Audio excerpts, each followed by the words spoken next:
durera-t-il? Combien de temps durera-t-il en tant que serviteur de Dieu qui a eu des quantités de visions dont aucune n'a jamais failli? Je prédis. Amen.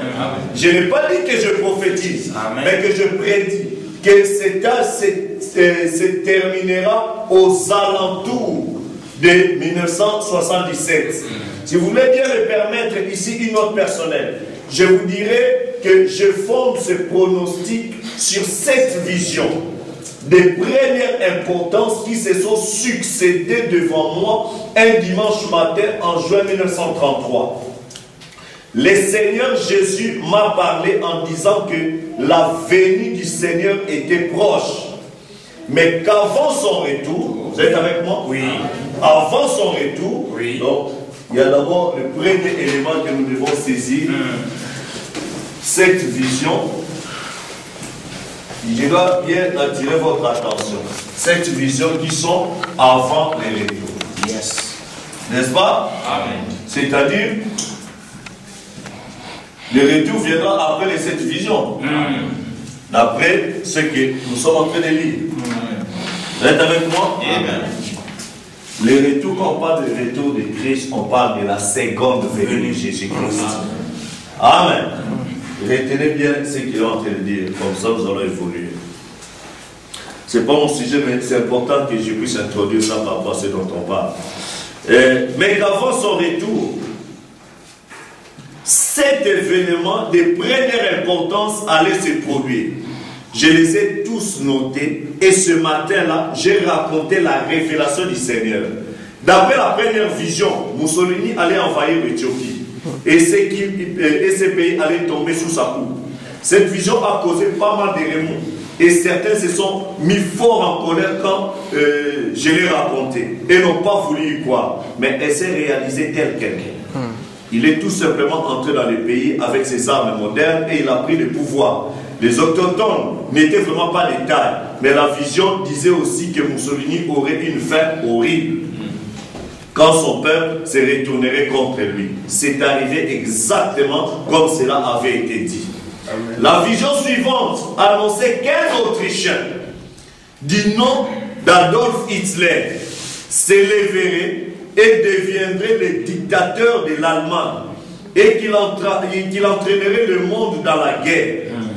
Elle montrait la ligne Siegfried et tout le mal que nos troupes auraient à la franchir. Ensuite, elle montrait qu'Hitler aurait une fin mystérieuse. Le domaine de la troisième vision était celui de la politique mondiale. Vous êtes avec moi? Ah oui. La politique mondiale. Car elle me montrait qu'il y aurait trois grands ismes. Le fascisme, le nazisme et le communisme. Vous êtes avec moi? Amen. Fascisme, c'est avec Mussolini. Vous êtes avec moi? Amen. Nazisme, c'était avec Hitler. Et communisme, avec qui? La Russie, n'est-ce pas? Amen. Et le communisme. Mais que ces deux premiers, nazisme et communisme, ces deux premiers seraient absorbés par le troisième. C'est-à-dire quoi? Ah, qui a la tête du communisme aujourd'hui? Ah, dont le président est du nom de... Ah.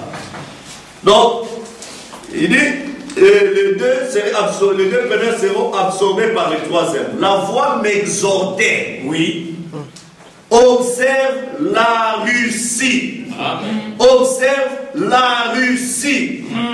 Surveille le roi du Nord. Amen. À cette époque-là, la Russie n'était qu'un État dans la grande république, dans la grande union des républiques soviétiques et socialistes. Est-ce que vous comprenez? C'est comme si aujourd'hui on vous disait observe Indiana. Qui observe Indiana? Qui connaît Indiana? Peut-être ça ne vous dit pas grand-chose. Mais Indiana, c'est juste un État dans les États-Unis.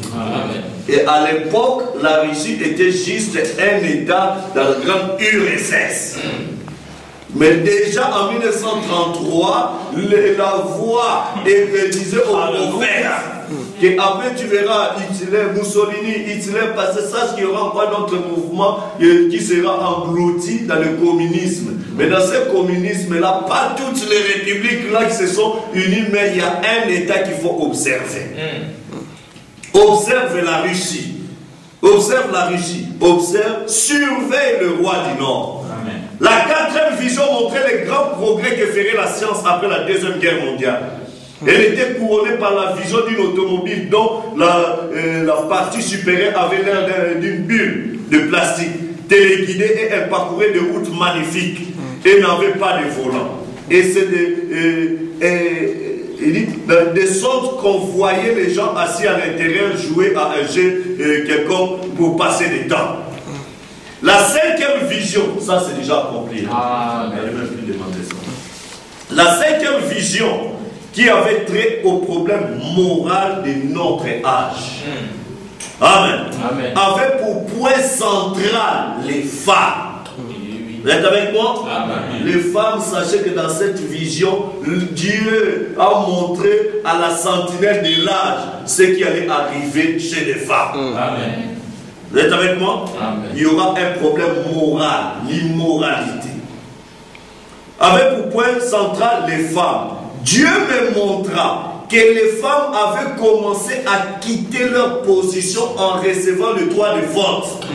Ensuite, elles se sont coupées les cheveux, ce qui signifie qu'elles n'étaient plus sous l'autorité de l'homme. Mais elles insistaient pour avoir des droits égaux et dans la plupart des cas, des droits supérieurs. Elles ont revêtu des vêtements d'hommes et se sont déshabillées de plus en plus, si bien que la dernière image que j'ai vue était celle d'une femme nue, à l'exception d'un petit tablier semblable à une feuille de figuier. Par cette vision, je vis la terrible perversion du monde entier. Pas un seul pays, mais du monde entier, commençant par les États-Unis jusqu'au fin fond de l'Afrique là-bas. Du monde entier et son état moral lamentable. Amen. Puis, dans la sixième vision, une femme de la plus grande beauté, mais cruelle, s'éleva en Amérique. Elle avait un pouvoir total sur les gens. J'ai cru qu'il s'agissait de la montée de l'église catholique romaine, mais je savais que c'était peut-être la vision d'une femme qui allait prendre un grand pouvoir en Amérique grâce au droit de vote des femmes. Exact. Dans la septième vision, j'entendis une effroyable explosion. En me retournant pour regarder, je ne vis plus que décombres, cratères et fumée sur tous les territoires américains. Yes, sir. Vous êtes avec moi? Amen. En me basant sur ces 7 visions, ainsi que sur les changements rapides qui ont balayé le monde depuis 50 ans, je prédis, je ne prophétise pas que ces visions se seront toutes accomplies d'ici 77. Et bien que beaucoup auront l'impression que cette affirmation est faite à la légère, vu que Jésus a dit que personne ne connaît ni les jours, ni l'heure, je continue à maintenir ces pronostics 30 ans après. Amen. Aux alentours d'abord de 1977,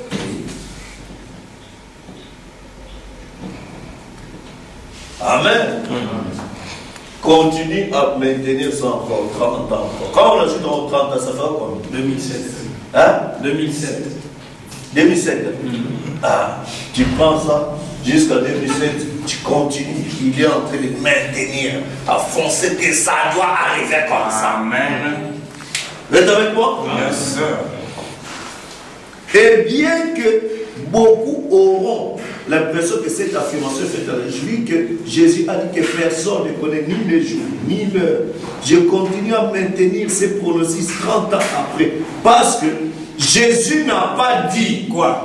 Que personne ne pourrait connaître l'année, le mois ou la semaine où sa venue Vous êtes avec moi? Sa venue serait achevée.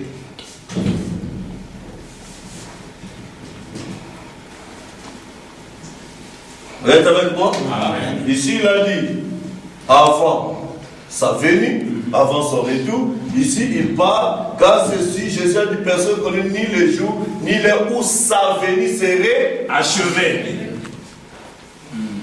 Un achèvement, quelque chose qui arrive à l'achèvement, c'est quelque chose qui a commencé quelque part. Oui, oui, oui. Vous êtes avec moi? Oui. On ne peut pas parler de l'achèvement s'il n'y a pas eu un début. Alléluia! C'est comme un chantier. Bon, on a mis la pose de la première pierre. Quand on vient mettre la pierre fêtière, c'est l'achèvement. Amen. Mais la construction a commencé quelque part. Amen. Amen. Amen. Nous continuons. Où sa venue serait achevée.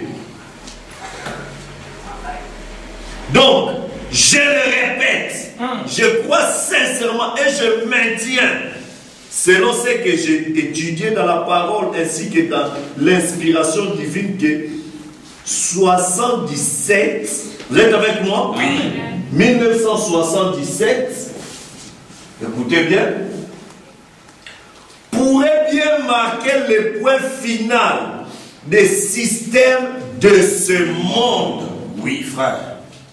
Les systèmes, il n'a pas dit la fin du monde. Non. Est-ce que vous êtes avec moi? Les systèmes de ce monde. 1977, il donne ça comme un point de repère pour marquer la fin des systèmes de ce monde. Amen. Est-ce que vous êtes avec moi? Amen. La fin des systèmes de ce monde et nous introduire dans les milléniums. Amen. Même le millénium a une introduction. Bien sûr. Est-ce que vous comprenez? Amen. Donc à partir de 1977, les systèmes de ce monde vont commencer à tomber en décadence. Oh, les dictatures vont commencer à succomber. Oh, ceci, c'est là. Les systèmes de fascisme, de communisme, de tout ça, je sais, de nazisme. Tout ça, il donne le point de référence. Vous verrez que ces systèmes vont commencer à tomber en décadence. Oui, frère. Et quand ça commence à tomber, sachez qu'il y a une introduction au millénium. Yes. Amen. Oh, qu'est-ce qui introduit le millénium?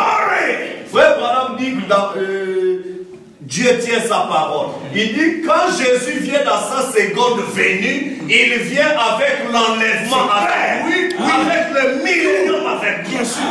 Pourquoi? Bien sûr. Pour te dire que pour que tu aies part au millénium, il faut que la seconde venue ait. Bien sûr. Amen. Si tu ne crois pas à la seconde venue, si Jésus ne te prend pas dans sa seconde venue pour l'enlèvement, tu n'auras pas part au millénium. Amen. Vous êtes avec moi? Amen. Je vais maintenant dire ceci. Quelqu'un peut-il prouver qu'une seule de ces visions était fausse? Non. Écoutez. Ne sont-elles pas toutes accomplies? Amen. Frère Branham dit oui. Yes. Amen. Lui-même est en train déjà de répondre oui, alors que tout n'était pas encore. Regarde. Amen. Oui, chacune d'elles s'est accomplie. Yes. Ou elle est en train de s'accomplir. Amen. Amen. Il n'était même pas encore arrivé avant même 1900. Lui il dit déjà que oui, moi je les ai vus. Alléluia. Quand il a déjà vu, pour lui c'est déjà accompli. Amen. Yes. Après, vous allez voir l'accomplissement. Voilà. Mais pour lui c'est déjà accompli. Amen. C'est en train de s'accomplir. Amen. Amen. Amen. Claire. En train de s'accomplir. C'est-à-dire, le retour là, de sa venue là, est en train de s'accomplir. Pour amener la venue à l'achèvement. Glory. Vous êtes avec moi? Yes. Donc le message de frère Branham est venu préparer une épouse pour l'enlèvement de l'église. Vous êtes avec moi? Amen. Pour la seconde venue. Vous êtes avec moi? Amen. Ah, j'aimerais vraiment vous donner des bases solides dans ces choses parce que vous ne devez plus devenir une épouse qui doit être séduite. Vous êtes avec moi? Amen. Alors, quelle est cette église qui doit partir dans l'enlèvement? Ça doit être une épouse chef-d'œuvre. Amen. N'est-ce pas? Amen. La Bible dit, frère Branham nous a dit, nous avons lu ça dans les chefs-d'œuvre, nous avons suivi les prophètes nous le dire, que de la même manière, Dieu a pris 4000 ans pour préparer le premier chef-d'œuvre, n'est-ce pas? Amen. Qui est Christ, Jésus-Christ, notre époux. Il a pris ces 2 derniers 2000 ans, il a pris 2000 ans pour préparer un autre chef-d'œuvre. Amen. Notre chef-d'œuvre, c'est l'épouse de Christ. Amen. Cette épouse chef-d'œuvre et la méthode qu'il utilise pour préparer cet autre chef-d'œuvre, c'est la méthode qui n'a jamais changé. C'est sa parole. Amen. Vous êtes avec moi? Amen. Alors, comme c'est sa parole, nous allons entrer dans la parole. Amen. Vous êtes avec moi? Amen. Mais maintenant, je vais vous montrer qu'il y a beaucoup de confusion quant à ce qui concerne la parole. J'ai béni le Seigneur parce que dans le passage de Frère Joseph, il nous a apporté un message. Il a intitulé La mécanique et la dynamique. Amen. N'est-ce pas? Amen. Alors, vous avez apprécié, n'est-ce pas? Amen. C'était merveilleux. Vous avez la connaissance de Dieu. Quand on parle de la mécanique et la dynamique, la mécanique a une place bien en forme. C'est ça. La mécanique doit respecter certains principes. Amen. Parce que quand tu prends par exemple tel fer, tu mets là-bas tu prends le ferraille, tu rassembles. Si tu ne rassembles pas correctement de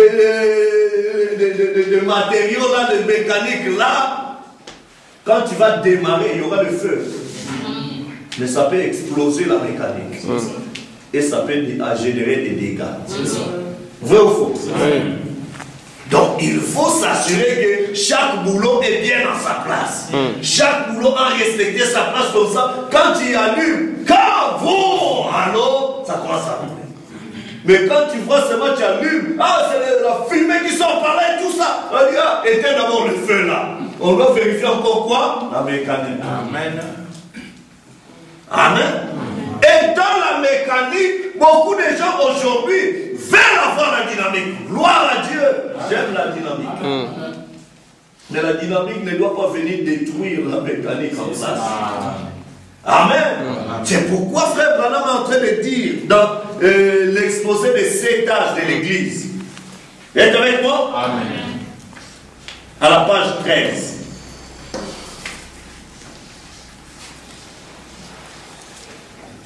C'est Jésus-Christ qui parle, la révélation dans l'exposé d'introduction au chapitre 1er. Il dit, révélation de Jésus-Christ que Dieu lui a donné pour montrer à ses serviteurs les choses qui doivent arriver bientôt. N'est-ce pas? Amen. Maintenant, frère Branham dit, on a coutume de désigner ces livres de l'Apocalypse comme étant l'Apocalypse des gens, ce qui est incorrect. C'est la révélation de Jésus-Christ donnée à Jean pour les chrétiens de tous les âges. Amen. Vous êtes avec moi?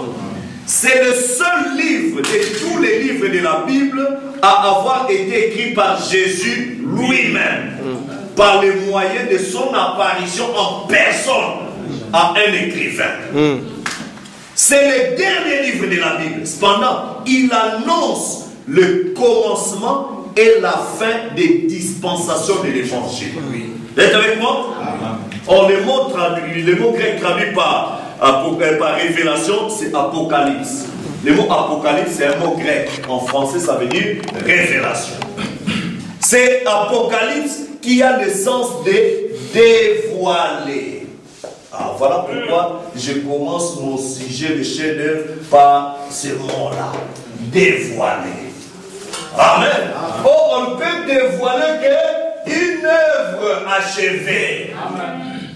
Amen. Amen. Il dit, ça veut dire dévoiler. Ce qui a le sens de dévoiler. Ce dévoilement s'illustre parfaitement par l'exemple d'un sculpteur qui dévoile son œuvre statuaire. Amen. Ça veut dire quelque chose concernant le message de chef-d'œuvre.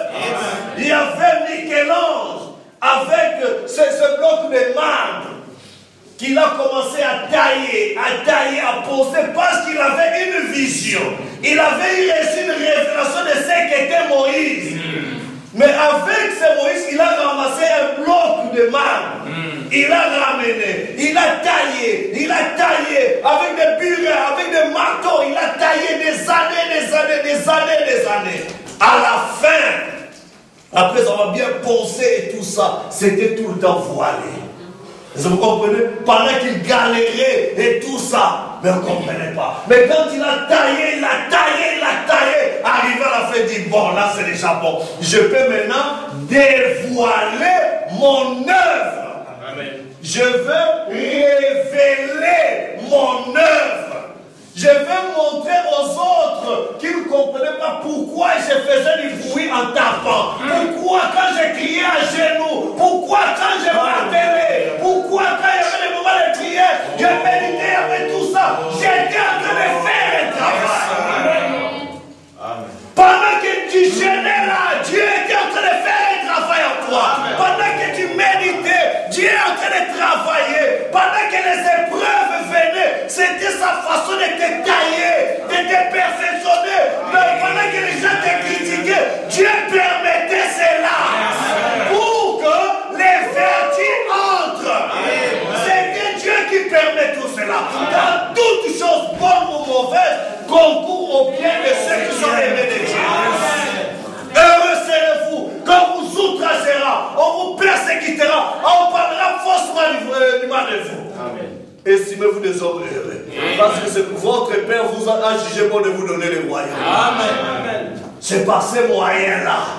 Vous êtes un négatif. Il faut que le positif vienne. Amen. Amen. Les frères, voilà, continuez de dire. C'est parfaitement par l'exemple d'un sculpteur qui dévoile son œuvre statutaire. Il dit statutaire, l'exposant ainsi au regard. C'est une action par laquelle ce qui était auparavant caché se trouve découvert. Par laquelle ce qui était auparavant caché se trouve découvert, révélé. Et ce dévoilement, ce n'est pas seulement la révélation de la personne de Christ. Pas seulement le premier chef-d'œuvre. Cette révélation-là, ce n'est pas seulement la révélation de la personne de Christ. Amen. Amen. Écoutez, mais c'est la révélation. Dieu vient vous dévoiler, Dieu vient mettre à nu des œuvres qu'il allait accomplir au cours de 7 ans de l'Église qui était à venir. Alléluia. Donc on vous révèle d'abord ce qui était Christ, qui il était. À part ça, on vient vous révéler que ce qui était ce Christ-là, il veut venir faire encore la même chose dans le reste de l'Église.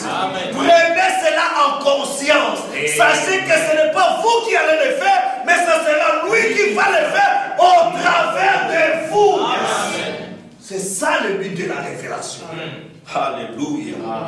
Frère Balam dit, on n'insistera jamais trop sur l'importance pour le vrai croyant de la révélation par l'Esprit. Amen. Amen. La révélation est pour vous un facteur d'une importance capitale. Peut-être même plus que vous ne pensez. Je ne parle pas là de ces livres, l'Apocalypse et de vous. Je parle de toute révélation. C'est une chose de la plus haute importance pour l'Église. Vous souvenez-vous de Matthieu 16? Jésus demande à ses disciples, qui dites-vous que je suis, moi le Fils de l'homme? Il répondit, les uns disent que tu es Jean-Baptiste, les autres Élie, les autres Jérémie ou l'un des prophètes. Et vous, leur dit-il, qui dites-vous que je suis? Simon-Pierre répondit, tu es le Christ, le Fils du Dieu vivant. Jésus reprenant la parole dit, tu es heureux, Simon, fils de Jonas, car ce ne sont pas la chair et le sang qui t'ont révélé. Amen. Amen. Mais c'est mon Père qui est dans les cieux. Et moi je te dis que tu es Pierre. Et que sur ce roc, sur cette pierre, je bâtirai mon église. Sur cette révélation, mon église en moi sera bâtie dessus. Amen. il n'a pas dit autre chose sur laquelle il va bâtir l'église. Il a dit qu'il va bâtir son église sur la révélation. Retenez cela. Amen. Amen. Je bâtirai mon église. Et il dit, et que les portes du séjour des morts ne prévaudront pas contraire. Les catholiques romains disent que l'église est bâtie sur pierre. Mais ce n'est vraiment pas une conception charnelle. Ce n'est vraiment une conception charnelle. Comment Dieu pourrait-il bâtir une église sur un homme instable au point de régner le Seigneur Jésus en jurant? Dieu ne peut pas bâtir son église sur aucun homme né dans le péché. Dieu ne peut pas bâtir son église sur William Adam Branham. C'est un homme qui est né dans le péché. Est-ce que vous comprenez cela? Amen. Et il ne s'agit pas là d'une pierre qui s'est trouvée là, comme si Dieu avait sanctifié le sol sur cet emplacement. Comme le basilique de Saint-Pierre à Rome. Ça n'a pas ça. Vous êtes avec moi? Amen. Et ce n'est pas non plus comme le disent les protestants que l'église est bâtie sur Jésus. C'est de la révélation qu'il s'agissait. Lisez-le comme c'est écrit. Ce ne sont pas la chair et le sang qui t'ont révélé ça. Mais c'est mon Père qui l'a révélé. Et sur cette pierre, la révélation, je bâtirai mon église. L'église est bâtie sur la révélation. C'est quoi la révélation? Sur le ainsi dit le Seigneur. Amen. Et c'est le prophète de l'âge qui vient. C'est clair. Amen. C'est clair. Est-ce que vous comprenez? Amen. Comment Abel a-t-il su ce qu'il devait faire pour offrir le sacrifice qui convenait à offrir à Dieu? Il a reçu par la foi la révélation du sang. Caïn n'a pas eu une telle révélation. Pourtant, il avait reçu l'ordre. Alors, il ne pouvait pas offrir le sacrifice qu'il fallait. C'est une révélation provenant de Dieu qui a fait la différence et a donné à Abel la vie éternelle. Vous aurez beau accepter ce que dit le pasteur ou ce qu'enseigne le séminaire, mais malgré l'éloquence avec laquelle cela peut vous être enseigné, tant que Dieu ne vous aura pas révélé que Jésus est le Christ, que c'est le sang qui vous purifie et que Dieu est votre sauveur, vous n'aurez jamais la vie éternelle. C'est la révélation spirituelle qu'il apporte. Amen. Amen. Or, la révélation, c'est quoi? Quelque chose est là, au vu de tout le monde. Tout le monde, ça passe par-dessus, mais toi, Dieu vient te chuchoter que voilà. Amen. Alors là, je peux pas. Amen. Amen. Donc, Dieu a promis de bâtir son chef-d'œuvre. Cette épouse chef-d'œuvre sur la révélation. La révélation est ainsi dit le Seigneur. C'est que le prophète dit. Parce que ainsi dit le Seigneur, c'est Dieu qui a pensé. L'Éternel a parlé. Le prophète a récupéré, il vous l'a dit. Amen. Et vous croyez ce que le prophète a dit. Quand vous marchez dessus, vous êtes dans la révélation. Amen. Ne cherchez pas vos révélations vous-même. Oh, j'ai reçu une révélation. Va chercher la révélation de ainsi dit le Seigneur. Amen. Ainsi dit le Seigneur dans un âge vient par les prophètes messagers. Amen. Amen. Dieu s'est révélé à Moïse. Dieu vient à Josué, il dit Moïse, Josué, serviteur de Moïse. Amen. Pour que je puisse être avec toi, je puisse travailler avec toi, reste fidèle avec tous les insignes, les Seigneurs que tu as déjà demandé. Amen. Tu as vu? Amen. Amen. Tu auras des expériences personnelles avec moi, mais ça doit être sur base de ta fidélité sur ce que Moïse a déjà dit. C'est clair. C'est clair. Vous dites Amen. Amen. Tu auras des expériences avec Dieu. Dieu pourra te visiter du monde. Mais tes révélations ne doivent jamais se séparer de ce que nous avons Amen. Si tu commences à avoir des révélations plus que Malachie 4, on te met de côté. Toi-même. Est-ce que vous comprenez? Oui, frère. Ça peut être véridique, vérifiable et tout ça, mais on te met de côté parce que tu n'es pas validé. Amen. Par le ainsi dit le Seigneur. Amen. Parce que dans cet âge, Malachie 4 a dit, voici je vous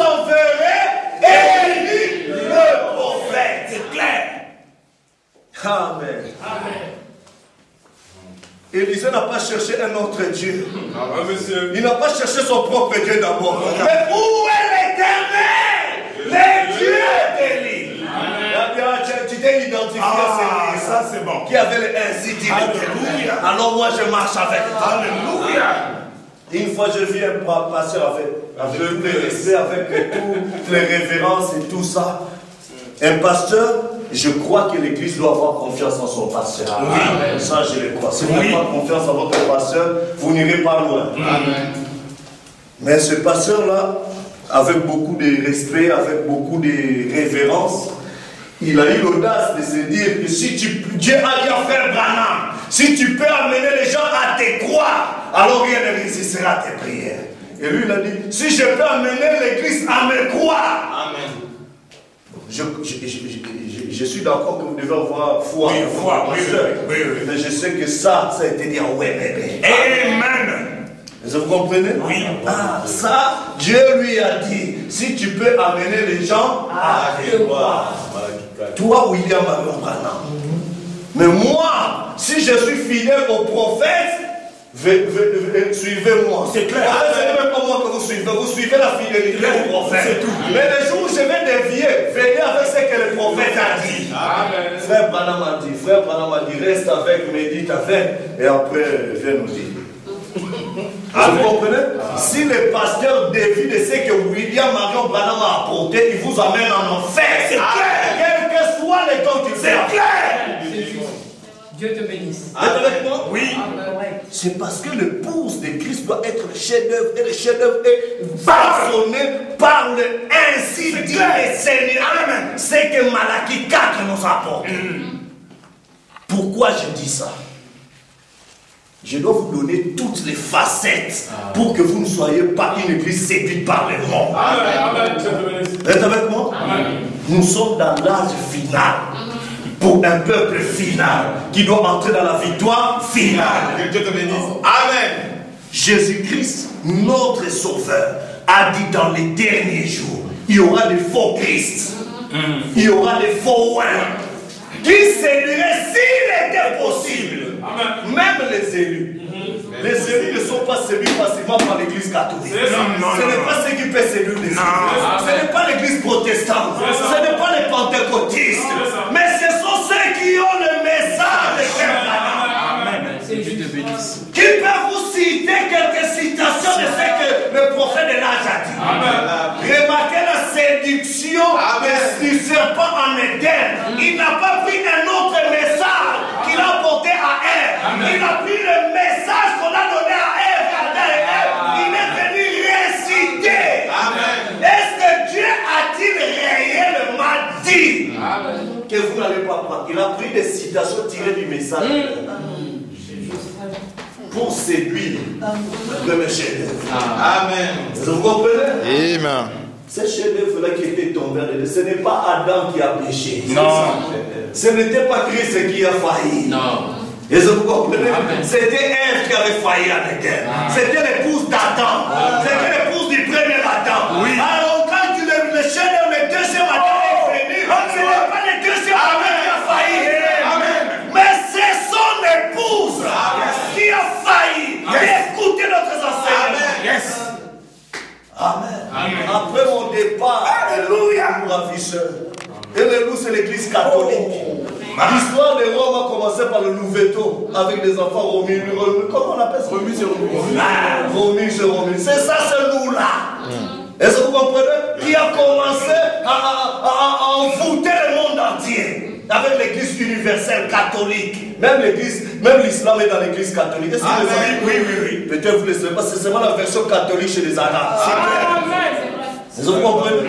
Ils ont le même Dieu nul là-bas que comme les catholiques. Ils ont les mêmes chapelets. Ils ont les mêmes saints. On ne vous trompe pas.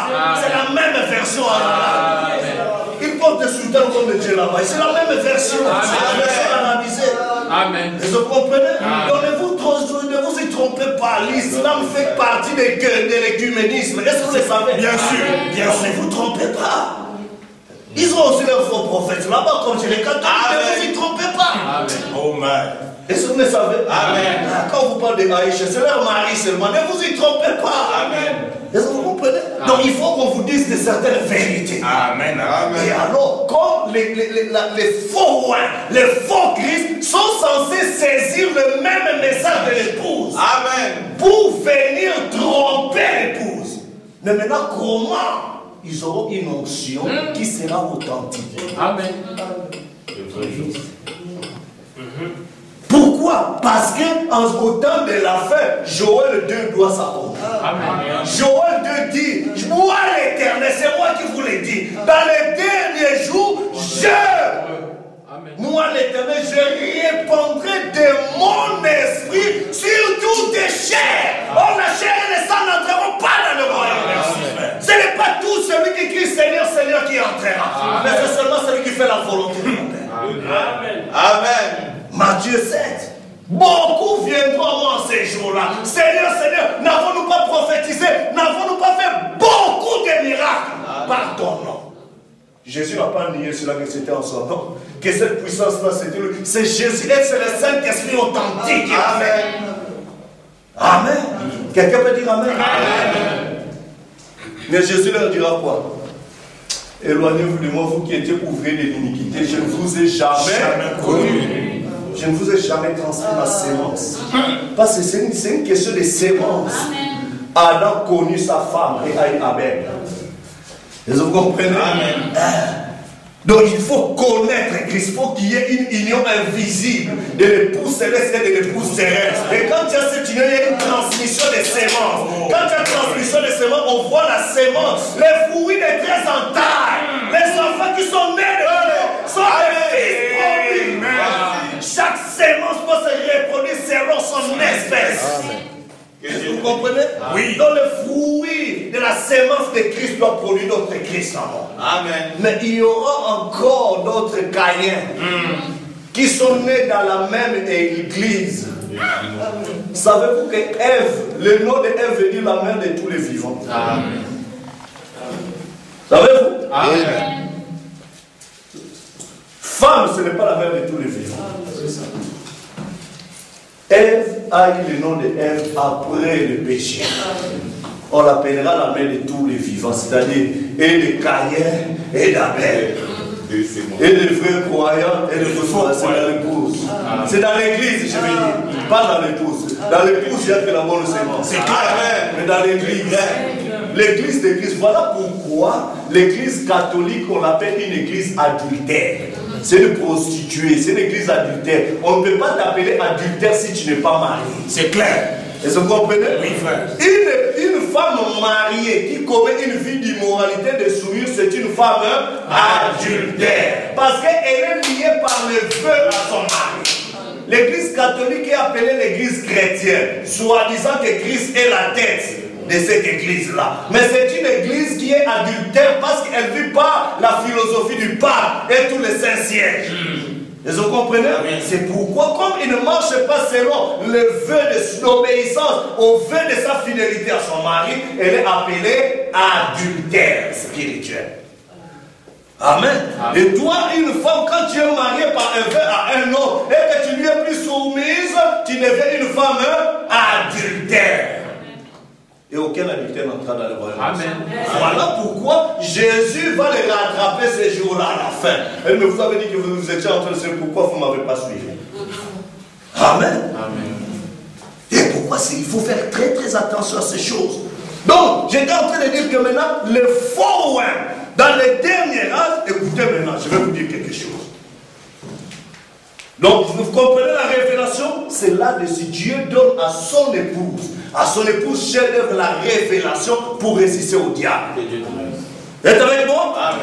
Avez-vous déjà remarqué que Satan déteste 2 livres dans la Bible, de la Bible, plus que tous les autres? Par les moyens de théologie, des libéraux pseudo-scientifiques, il ne cesse de s'en prendre au livre de Genèse et au livre d'Apocalypse. Dans ces 2 livres, nous trouvons l'origine de Satan, ses abominables voies et sa destruction. Voilà pourquoi il les attaque. Amen. Savez-vous que les catholiques ne croient pas qu'Adam et Ève vont exister? Ils disent que c'est juste un livre qui est écrit pour parler du bien et du mal. Mais allez, c'est juste de la psychologie, de tout ça. Allez vérifier ça. Vous ne croyez pas ça? Parce que le diable s'attaque là-dessus. Genèse et Apocalypse. Et il dit, voilà pourquoi il les attaque. Il a horreur d'être démasqué. Et dans ces deux livres, il est révélé exactement tel qu'il est. Jésus a dit à Satan, il n'a rien dans moi et je n'ai rien en lui. Le diable aimerait prouver le contraire, mais comme il ne le peut pas, il s'efforce par tous les moyens de détruire notre confiance dans la parole. C'est pourquoi aimer lire la Bible. Vous venez de suivre le témoignage de la sœur, la force est de lire. À force de lire la Bible, Dieu viendra te parler. Dieu viendra te visiter. Continue à lire la Bible. Continue à lire la Bible, le message, écoutez-la. Ça va créer l'atmosphère et le miracle est pas. Amen. Mais quand l'Église refuse, écoutez, mais quand l'Église refuse de croire Satan et qu'elle croit à la révélation de la parole donnée par l'Esprit, alors les portes de l'enfer ne peuvent rien contre elle. Tu refuses de croire Satan. Satan te parle par les raisonnements, par le bon sens, par la logique, par des conseils, par les choses réelles de la vie. C'est comme ça que le diable parle. Mais quand tu dis que je refuse de croire tout ça, je crois que ce que Dieu a dit, c'est ça. Je ne veux plus utiliser ma tête pour raisonner, mais je vais utiliser mon cœur pour croire. Tu verras Dieu en transformer. Et Dieu attend pour voir jusqu'où tu seras fidèle à croire. Il observe. Il continue. Le diable fait encore des raisonnements. Tu rejettes encore des raisonnements. Tu rejettes, après Dieu viendra se manifester.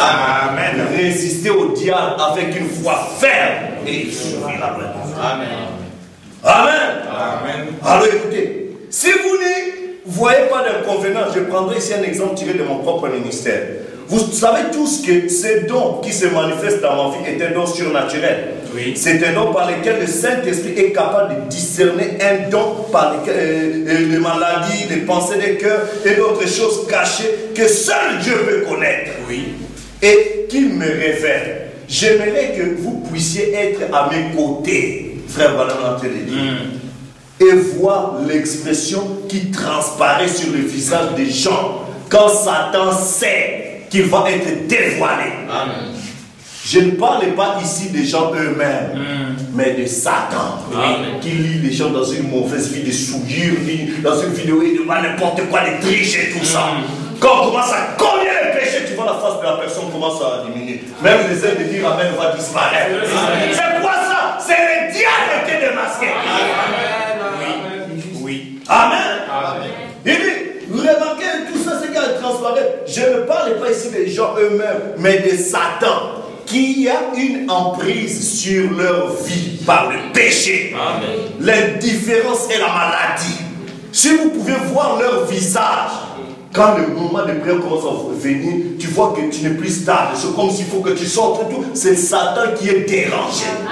C'est pourquoi Frère Branham disait pendant les moments des lignes de prière, restez, soyez référencieux, restez silencieux. Et tout ça, soyez référencieux, fermez les yeux, soyez dans la prière. C'est Satan-là va vite fuir.